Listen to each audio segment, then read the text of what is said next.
Assalamualaikum warahmatullahi wabarakatuh. Perkenalkan, nama saya Nurfami Islamia. Nomor NIM saya 1322016. Saya prodi PKMI semester 1, Universitas Pesantren Tinggi Darul Ulum, Peterongan, Jombang. Di sini saya akan menjawab soal-soal UTS yang diberikan oleh Bapak Indra Kusumawardani SS selaku dosen pembimbing mata kuliah Teknik Penulisan Karya Tulis Ilmiah. Lalu soal yang pertama ialah seberapa penting karya tulis ilmiah bagi saya selaku mahasiswa PGMI.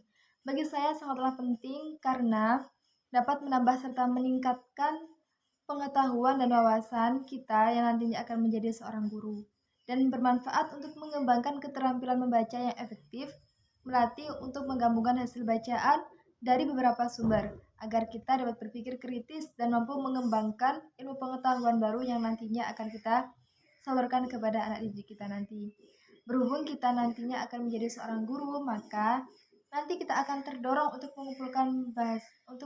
mengumpulkan bahan-bahan tulisan dari berbagai sumber terkait dengan apa yang ditulisnya, kemudian mempelajarinya dan disalurkan kepada anak-anak didik kita nanti. Dan untuk soal yang kedua ialah apa yang Anda ketahui tentang teknik karya tulis ilmiah. Teknik karya tulis ilmiah sendiri ialah teknik menulis karya ilmiah yang sesuai dengan kaidah-kaidah ilmiah dengan menggunakan bahasa yang benar dan baku serta sesuai dengan ejaan bahasa Indonesia.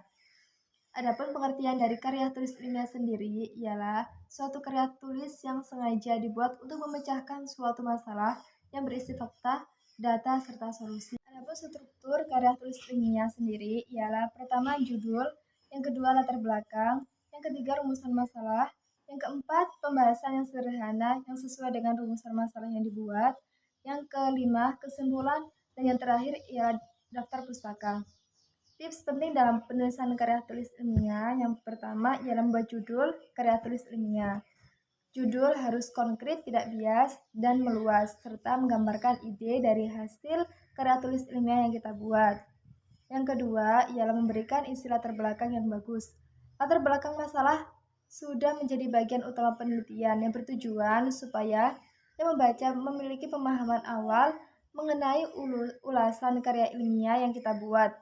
Dalam istilah latar belakang berkaitan dengan esensi idealis masalah, fakta masalah, data analisis, solusi, serta penelitian terdahulu yang memperkuat masalah yang dilakukan.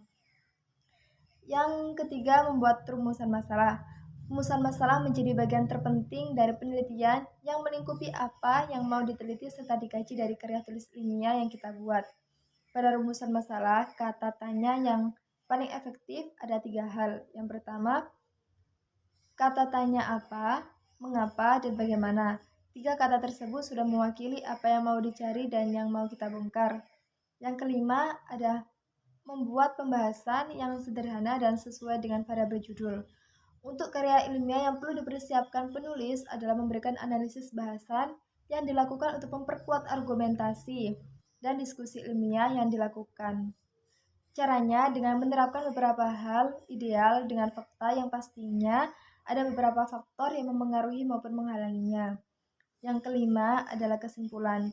Cara membuat karya tulis ilmiah yang paling akhir dan terpenting adalah kesimpulan yang diberikan untuk membuat pembaca memahami maksud dari apa yang diteliti maupun dibuat dari tulisan, sehingga pembaca akan mengetahui dan memahami dari karya tulis yang kita buat. Demikian jawaban dari saya. Apabila ada salah kata atau kekurangan, saya mohon maaf yang sebesar-besarnya. Terima kasih. Wassalamualaikum warahmatullahi wabarakatuh.